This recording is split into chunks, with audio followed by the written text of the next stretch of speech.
கடந்த 27/9/2025 அன்று தமிழக வெற்றி கழக கட்சியினுடைய தலைவர் அவருடைய அரசியல் நிகழ்ச்சி நடைபெற்றது. அந்த கட்சியின் கரூர் மேற்கு மாவட்ட செயலாளர் இதற்கான அனுமதியை கோரி பல்வேறு இடங்களில் அவர் அனுமதி கோரிய இடங்களில் போக்குவரத்து நெரிசல் இருக்கும் என்பதாலும் பொதுமக்களுக்கு தொல்லை ஏற்படும் என்பதாலும் பாதுகாப்பு காரணங்களாலும் அனுமதி வழங்கவில்லை. 25/9/2025 காலை லைட் ஹவுஸ் கார்னர் அல்லது உழவர் சந்தை பகுதியில் கூட்டம் நடத்த அனுமதி கோரிய மனுவுக்கும் கூட்ட அளவு மதிப்பீடு மற்றும் பாதுகாப்பு காரணங்களால் அனுமதி வழங்க இயலவில்லை.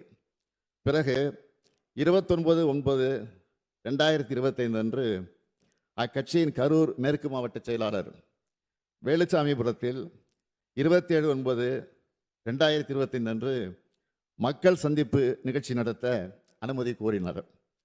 அவர் கொடுத்த மனு ஏற்கப்பட்டு 11 நிபந்தனைகளுடன் அனுமதி வழங்கப்பட்டது.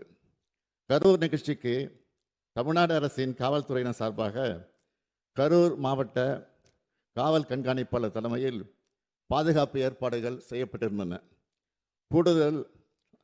3 கூடுதல் காவல் கண்காணிப்பாளர்கள், 5 காவல் துணை கண்காணிப்பாளர்கள், 18 ஆய்வாளர்கள், 75 உதவி ஆய்வாளர்கள், ஆயுதப்படை காவலர்கள் உள்ளிட்ட 515 காவலர்கள் கரூர் மாவட்டத்திலிருந்து பாதுகாப்பு பணியில் ஈடுபடுத்தப்பட்டு இருந்தனர். இது மட்டுமின்றி வெளி மாவட்டங்களிலிருந்து 1 காவல் துணை கண்காணிப்பாளர், 2 ஆய்வாளர்கள், 8 உதவி ஆய்வாளர்கள், 60 ஆயுதப்படை காவலர்கள், 20 அதிவிரைவு படை காவலர்கள் என 91 பேர் வரவழைக்கப்பட்டிருந்தனர்.